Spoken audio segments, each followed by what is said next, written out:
A paz do Senhor, eu sou o pastor J.C. Silva, conectado na lição com a temática sobre ataques e ameaças diárias. Se inscreva no canal se você ainda não fez, acione aí o sininho para você receber as notificações sempre que houver novos vídeos. Deixe seus comentários, compartilhe os vídeos nas suas redes sociais, dê o seu like ou o seu dislike. Suas interações aqui classificam o vídeo como interessantes e gera aí impulsionamento para ele aparecer nas pesquisas, sendo sugerido a muitas outras pessoas. Faça seu investimento financeiro neste canal através do Pix e-mail jcsilvagna@gmail.com. Acredite, Deus fará florescer a sua semente financeira de forma transbordante. O texto de referência da lição bíblica de hoje está em Gênesis capítulo 3, versículos 1 a 7, onde consta o relato da tentação a qual Adão e Eva foram submetidos e a respectiva queda que ocasionou na expulsão do ser humano da presença abençoadora de Deus no Éden. O versículo do dia está em Tiago, capítulo 1, versículo 14, que diz: Mas cada um é tentado quando atraído e engodado pela sua própria concupiscência. Na verdade aplicada, o pastor Sérgio Nascimento, ele afirma que devemos estar em constante vigilância e oração, perseverantes e inabaláveis em nossa fé em Deus. Mesmo quando uma pessoa ela aceita Jesus, sendo liberta da prática do pecado pelo poder transformador do Evangelho, ela não deixa de ser uma pecadora cuja natureza humana, que é caída, ela trava uma incessante guerra espiritual na tentativa de ser alimentada, se fortalecer e se libertar do domínio de Cristo. O inimigo de Deus e da alma humana sempre ele vai se utilizar da natureza humana caída para ganhar legalidade e incitar o ser humano a retornar às suas velhas práticas condenáveis e também contrárias aos propósitos de Deus para a vida humana.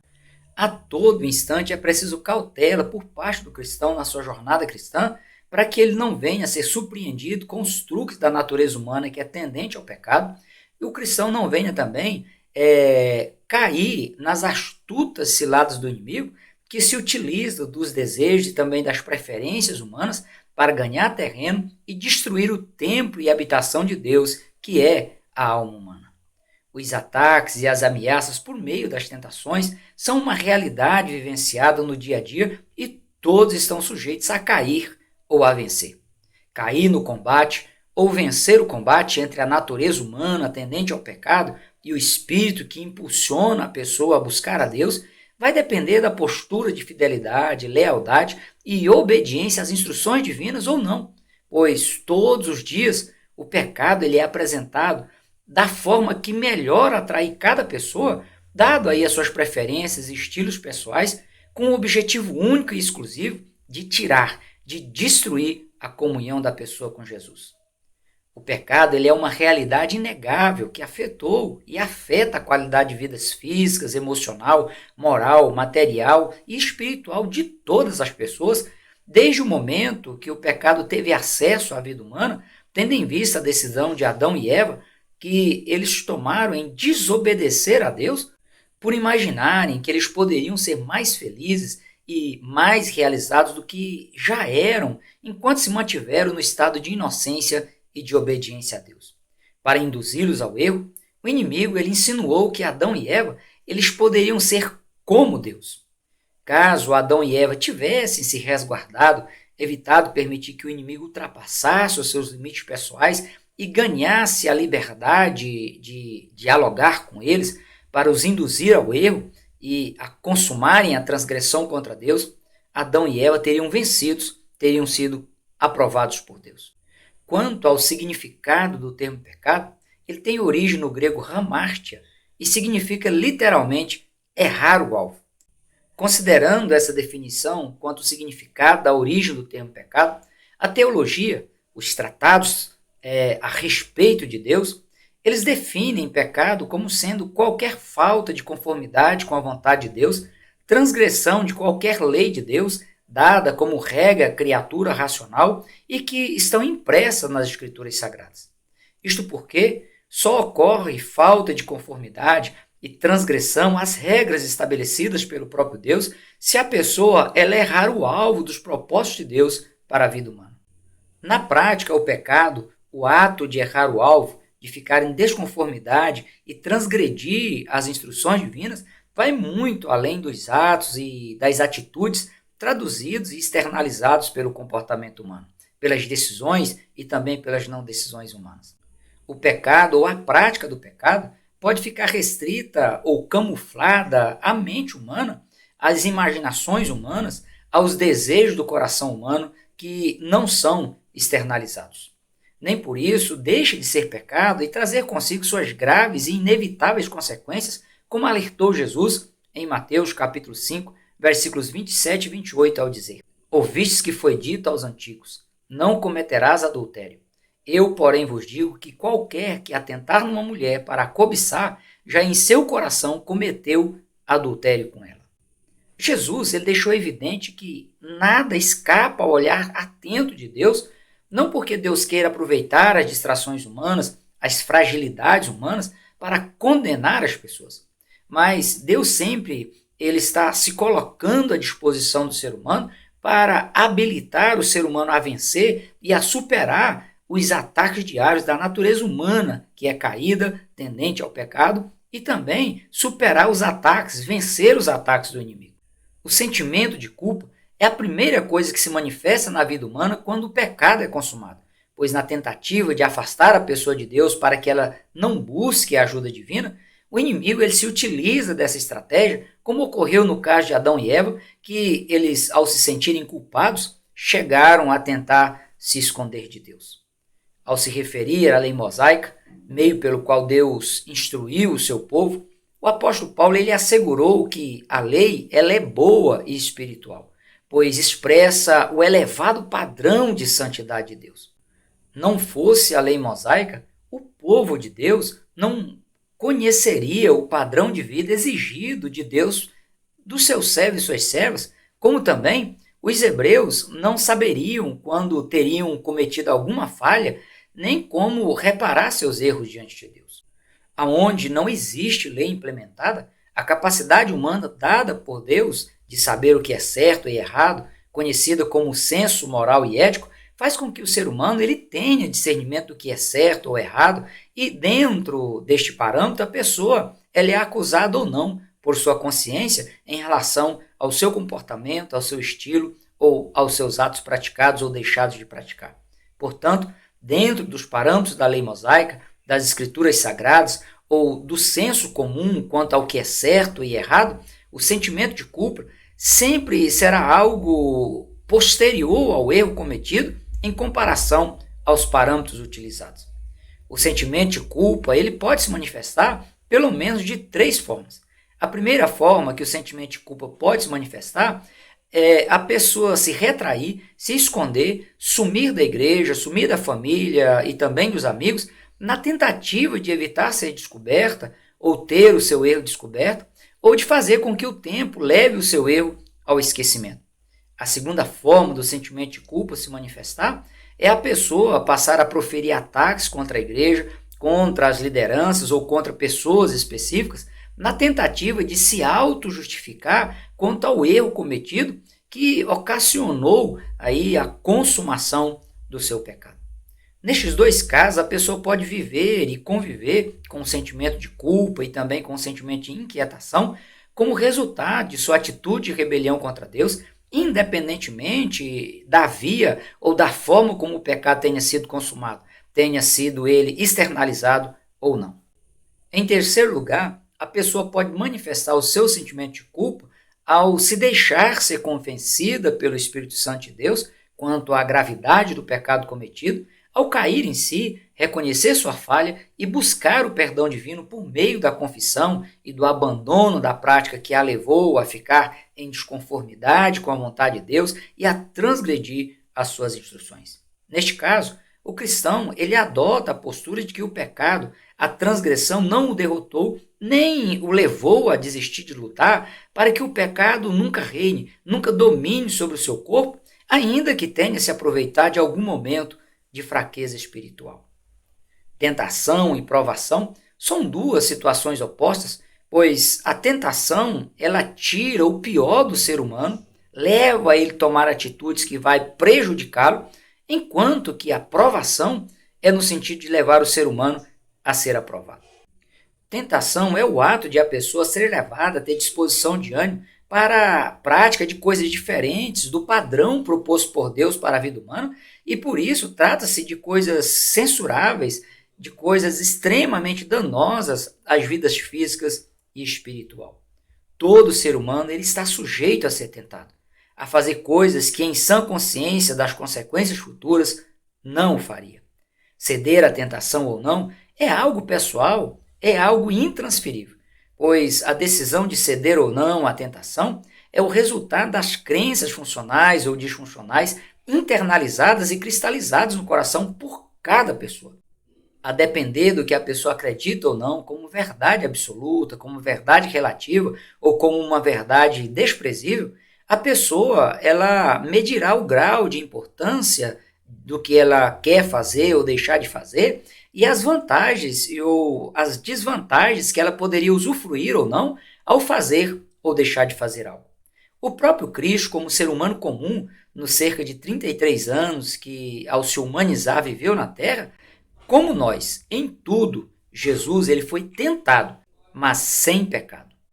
Enquanto o pecado ele tem como protagonista o diabo, que é o acusador e caluniador, com o objetivo de induzir o ser humano a errar o alvo e ficar em desconformidade com a vontade de Deus ao transgredir suas instruções sagradas, a tentação ela tem origem nos desejos, nas vontades e nas preferências humanas. Tiago ele deixa essa verdade patente ao dizer: ninguém sendo tentado diga, de Deus sou tentado, porque Deus não pode ser tentado pelo mal e a ninguém tenta. Mas cada um é tentado quando atraído e engodado pela sua própria concupiscência. Depois, havendo a concupiscência concebido, dá à luz o pecado. E o pecado, sendo consumado, gera a morte. Paulo conclui afirmando que não veio sobre vós tentação, senão humana. É bem verdade que o inimigo ele pode potencializar os desejos e as preferências humanas para induzir as pessoas a pecar. No entanto, se os desejos e as preferências pessoais mundanas forem mortificados em Cristo, não haverá opção de gatilho para despertar a pessoa e levá-la a pecar. Na oração do Pai Nosso, Jesus ele chegou a incentivar os seus discípulos a orarem, pedindo que o Pai não os deixasse cair em tentação, mas os livrasse do mal. Ou seja, em resposta às orações, Deus pode capacitar o ser humano a se livrar da autoconfiança para evitar que ele venha a ser envolvido em tentações e caia. Como também, o ser humano pode ser ajudado por Deus a perceber as armadilhas do inimigo para não cair nelas e ou até se libertar em caso caia em alguma ocasião. Outra verdade que precisa ser dita é que, mesmo que Deus permita a pessoa ser tentada, tendo em vista a pessoa dar vazão à sua natureza humana caída, ao ignorar os sinais de advertências dadas pelo Espírito Santo, fiel é Deus, que vos não deixará tentar acima do que podeis. Antes, com a tentação, dará também o escape, para que a possais suportar. Além disso, o texto bíblico é explícito ao dizer que quem se mantiver na dependência de Jesus, obedecendo de forma voluntária e resiliente à sua soberana vontade, naquilo que ele mesmo, sendo tentado, padeceu, Jesus pode socorrer aos que são tentados. Cabe ao cristão estar em constante oração e vigilância, pois o espírito, na verdade, está pronto, diz a Bíblia, mas a carne, a natureza humana caída, é fraca, podendo aí vir a contaminar o espírito e comprometer a comunhão da pessoa com Deus. Quanto às características da provação, ainda que a provação possa parecer ser a mesma coisa que tentação e sofrer forte influência das crenças internalizadas e cristalizadas como verdades absolutas, provação pode ser entendida como adversidade, aflição, tribulação ou mesmo apenas por prova. E toda vez que uma pessoa ela se dispõe e se habilita a fazer uma prova, é porque essa pessoa ela busca ser aprovada em alguma área.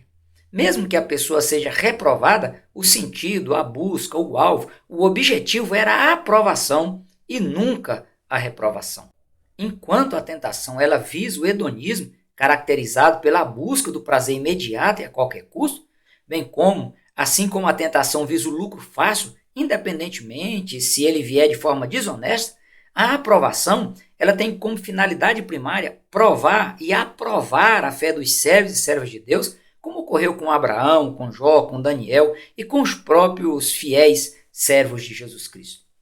O apóstolo Tiago, meio-irmão de Jesus, por ser filho de Maria, a mãe de Jesus, ele pondera que bem-aventurado o varão que sofre a tentação, porque quando for provado, receberá a coroa da vida, a qual o Senhor tem prometido aos que o amam. Portanto, afirma o pastor Sérgio Nascimento em seus comentários, a provação ela serve para fortalecer e refinar a pessoa, assim como o fogo refina o ouro. Dotado de livre-arbítrio por Deus, o ser humano foi criado à imagem e à semelhança de Deus. Portanto, ele foi criado um ser racional, dotado com a capacidade de discernir o bem e o mal, o certo e o errado, de tomar ou não decisões com base em suas crenças pessoais e terá que arcar com as suas consequências, sejam elas boas ou ruins. Assim como a terceira lei de Isaac Newton aponta para a realidade de que cada ação ela gera uma reação, as decisões e não decisões humanas desencadeiam reações nos mundos material e espiritual, sendo que as reações no mundo físico são em consequência das reações do mundo espiritual. A grande questão é que a tendência humana é fechar os olhos para o mundo espiritual e imaginar que o que é visível e perceptível aos olhos humanos determina o que é bom ou ruim para cada pessoa ou para a sociedade. O juízo de Deus sobre o pecador, sobre uma pessoa que decidir viver na prática do pecado, é uma consequência natural da santidade, da fidelidade e da justiça divina. Os atributos de Deus eles são imutáveis, são invioláveis, eles são perfeitos.